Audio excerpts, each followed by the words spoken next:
Hello, my friends. So today I figured I would do a little how-to video on how to make your own little bundle of barbed wire. Yes, sir. Hi, Piper. Say hi to everybody. Good job. So anyhow, I'm going to start off here with some craft wire. Now, this craft wire is extraordinarily thin. It's kind of too thin for what we're building, so I'm going to probably quadruple it up. The first step is I'm going to take two pieces and I'm going to wind it together. I'll use the drill, this drill here, to do that. I'll just put it in the chuck and spin it together. Then I'll fold it in half and I'll spin it together again to get a more scale realistic thickness. After that, we'll take some craft wire that's been doubled up and spun together and we'll wrap it around, put a little loop, wrap it around, and continue that pattern all the way down. And then we'll snip the loops off to leave the barbed wire studs. Okay, so I'm going to switch over here to time lapse and we'll start working on it.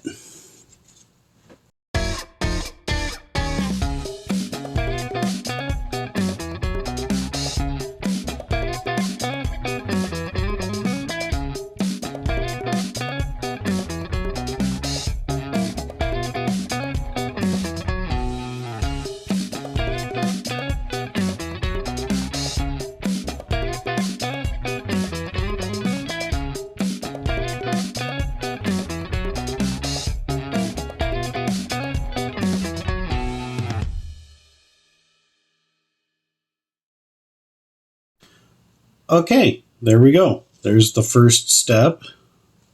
Not sure how well you can see that.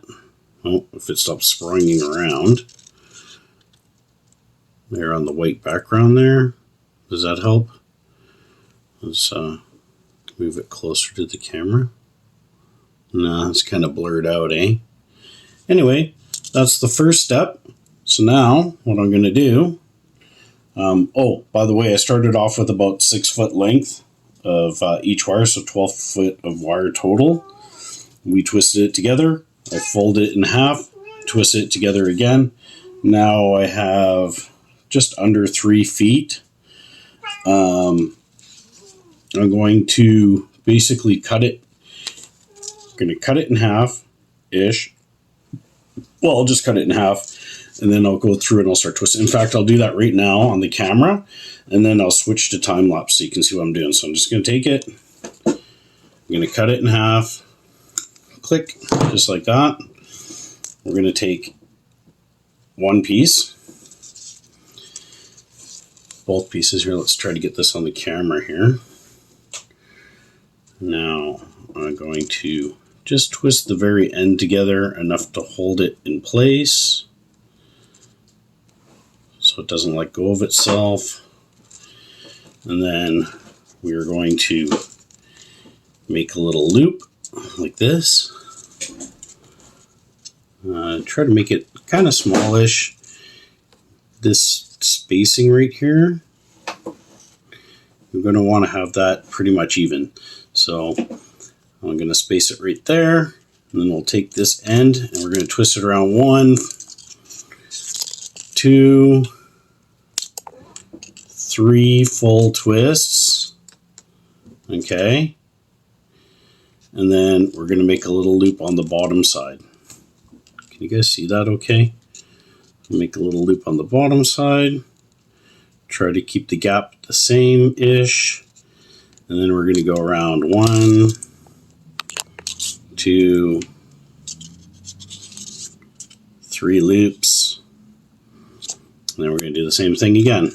We're going to take it, we'll do a small little loopy thing here. Try to keep our gaps similar. They don't have to be super precise. 1, 2, 3. We're going to do that again. We're just getting, in fact, may as well just do the whole thing. We're almost there now, right? So we'll go back and do this again. All right. You want to get a nice tight wrap on this too. You want it to hold well. 1, 2, 3. Okay. Do this. Maybe I'll speed some of this up for you guys. We'll put it in double time or whatever. Anyway, this part goes pretty quick.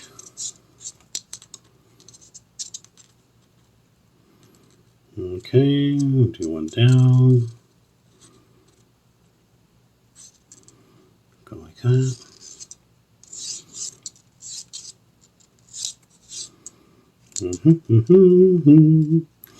So, you guys all ready for Christmas? It's that time of year. Holiday season is here. I know the wife and I got all our decorations up. At least as many as that we're going to put up.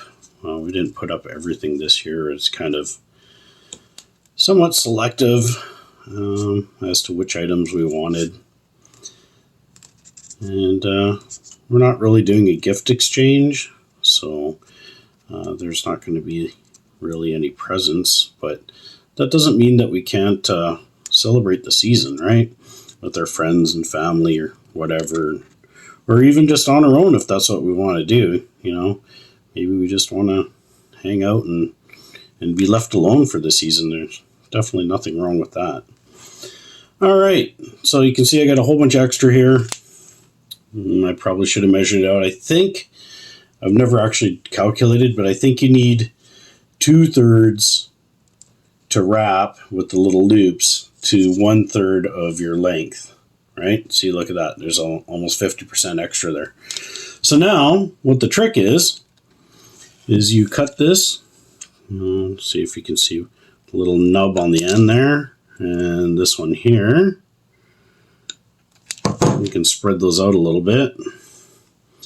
You go back and you cut all these little loops off, okay?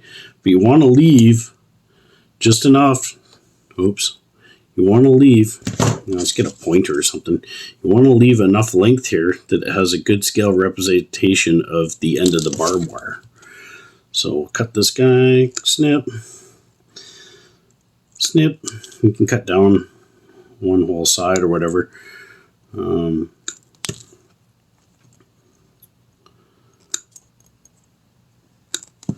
I suggest doing a couple of these smaller and smaller pieces before you try to do something larger. And in fact, the large stuff is really kind of hard to handle. So we're just going to snip these guys off. Okay, this one here is a little bit long. Oh man, there we go. You can always trim it back a little bit more, right? So if you leave them a little long, it's not a big deal. I'll go back, almost there. Grumble, grumble. Yeah, I know. Need to speak clearly. Okay. So there we go. Now, let's try to position this so you can sort of see. Now you want to take these little guys here and you want to bend them so they look more the proper angle of what barbed wire could be. And you can also twist these around because they're just looped on there, and face them, point them whatever direction you want. So see if we can get that to, there you go. There's your piece of barbed wire. Is that focused? I'm not sure. Okay, so there's barbed wire. Now, this extra piece of wire that we have here, this would make a great scale representation of a electric fence. So all you really need to make an electric fence would be, I'm not prepared, something square. You can build something squarish, or even, I got this little round thing here. Okay, that could be the battery box. Let's aim this down. Sorry about the hand thingy.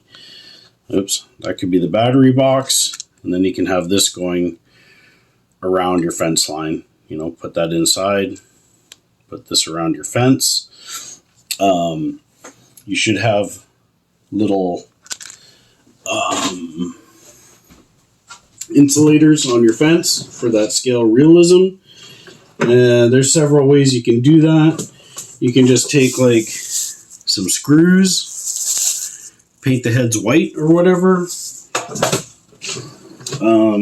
If you're like me and you have a hole punch, you can use a hole punch and punch little circles out of styrene, or even like zip ties. You can punch a circle out of a zip tie, and that's your little circle insulator, and just super glue it onto the posts. If you don't have something like this, you can grab pretty much anything that's squarish. You could make a little square box out of a piece of wood or plastic or whatever you can find laying around, pretty much. So I got this thing, what I started, and I don't know, I could modify this into a smaller, what would represent a battery box or a transformer. Definitely a good idea to look up online and see some pictures of electric fences and barbed wire for reference. I just freehanded it, went with what I got. Let's see here if I can get the camera. Take a little look at that. Yeah, that's funny. Okay. And so there it is, just like that. All right. And if you really want to, you can, you can go further, paint it, weather it, whatever. You could roll it up, take your little leftover pieces and use it to hold the coil together, whatnot. So that falls into like more scale realistic, but that would also count for scale points. And you never know, it might be handy in the Scale Adventure series that's coming up next season. Who knows? But until then, love you guys. I want to thank God, most importantly, my family, everybody that backed me. I want to thank the people that put me down for their inspiration. And I want to thank everybody else that inspired me.